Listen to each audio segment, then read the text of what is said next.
This is Dimitri Lascaris coming to you from Kalamata, Greece.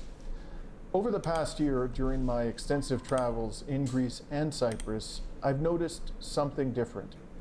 Israelis seem to be everywhere. They're not hard to identify because Hebrew is, at least to my ears, a distinctive language. I'm not the only one who has formed the impression of a large influx of Israelis into Cyprus and Greece.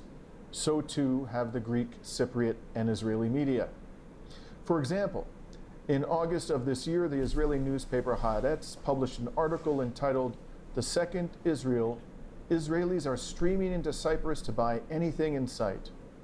According to the Haaretz article, there has always been movement to the island, but in recent months, quote, "the trickle is becoming a flood," close quote. Haaretz offered some interesting observations about Israelis in Cyprus. Several commentators who spoke to Haaretz expressed concern that the influx of Israelis into Cyprus was causing the price of real estate to rise and was making homes less affordable to the indigenous population.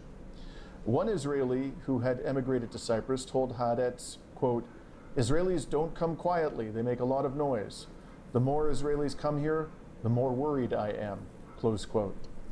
Haaretz cited numerous factors for the huge increase in Israelis going to Cyprus. Those factors included the high and ever-increasing cost of living in Israel, the heavy vehicular traffic on Israel's roads, and the Netanyahu regime's judicial reform law.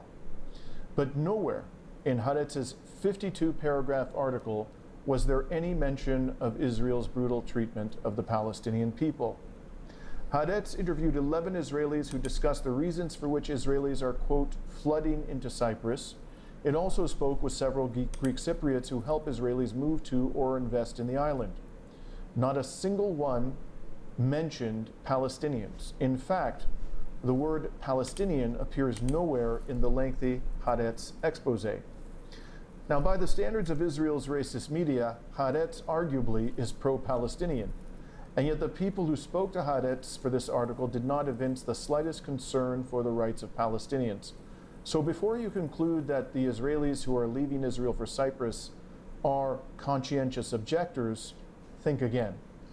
In fact, there is little, if any, evidence that I can find that Israel's violations of Palestinian rights play a significant role in the Israeli flood into Cyprus or Greece. Few people in the region know that the Zionist attachment to Cyprus dates almost from the founding of the Zionist movement itself.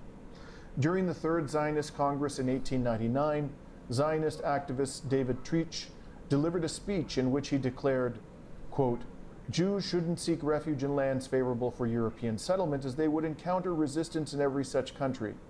They also won't be able to efficiently settle in tropical regions. Given these conditions, Cyprus is the most suitable location for Jewish settlement.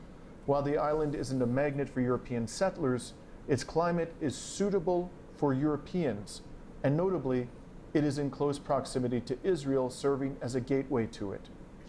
Now, when Treach observed that the climate of Cyprus is, quote, "suitable for Europeans," close quote, I would say it's pretty tropical. At least implicitly, that Jews who sought to emigrate to Israel from Europe were, in fact, Europeans. I first learned of Zionist designs on Cyprus from a lengthy article in Ynet, a major Israeli media organization. The article is titled, quote, "Cyprus from the lost Jewish colony to today's Israeli settlement," close. Well, I don't even know what he's talking about, I'll be honest. I'm very spaced out. Littlewood, Rigzo, Pascal Rebel, Caesar, thank you man, Jabroni, Lazilao, Cyprus, SWW, welcome back.